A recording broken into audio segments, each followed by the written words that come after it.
அண்மை செய்தி 38 நாட்களுக்கு பின் அரசியல் பேச தயாராகும் தாவேகா தலைவர் விஜய். அது குறித்த ஒரு அண்மை செய்தியை தற்போது பார்த்து வருகிறோம்.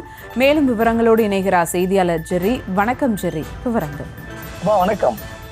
ஆட்சி அதிகாரத்தில் பங்கு என்று கூறி தமிழக அரசியலில் சலசலப்பை கிளப்பிய விஜய் தற்பொழுது தனித்து விடப்பட்டிருக்கிறாரா என்ற ஒரு கேள்வி எழுந்திருக்கிறது. கூட்டணிக்கு வரும் என்று எதிர்பார்க்கப்பட்ட கட்சிகள் அனைத்தும் தற்பொழுது கழன்று சென்றிருக்கிறது. இதனால் விஜய் சைலண்ட் மோடிலே இருக்கிறாரா என்ற ஒரு வினாவும் எழுந்திருக்கிறது. திரை நட்சத்திரமாக விஜய்க்கு இளைஞர்கள் மத்தியில அமோக வரவேற்பு இருக்கிறது. அதனை அப்படியே ஓட்டு வங்கியாக மாற்ற வேண்டும் என்று திட்டமிட்ட விஜய் தமிழக வெற்றி கழகம் என்ற அரசியல் கட்சியை தொடங்கியிருக்கிறார்.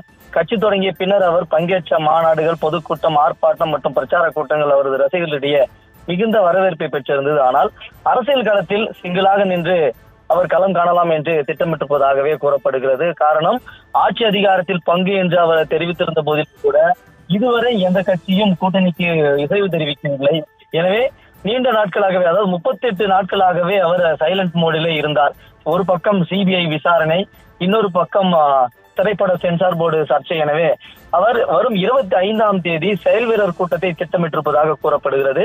தமிழக வெற்றி கழகத்தின் தலைவர் விஜய் டிசம்பர் 18ஆம் தேதி நடைபெற்ற கிறிஸ்துமஸ் விழாவிற்கு பின் எந்த ஒரு அரசியல் நிகழ்ச்சியிலும் பங்கேற்கவில்லை.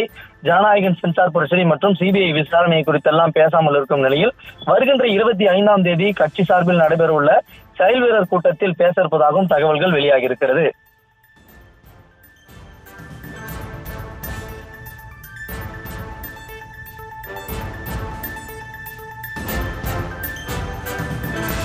விவரங்களுக்கு நன்றி ஜெர்ரி.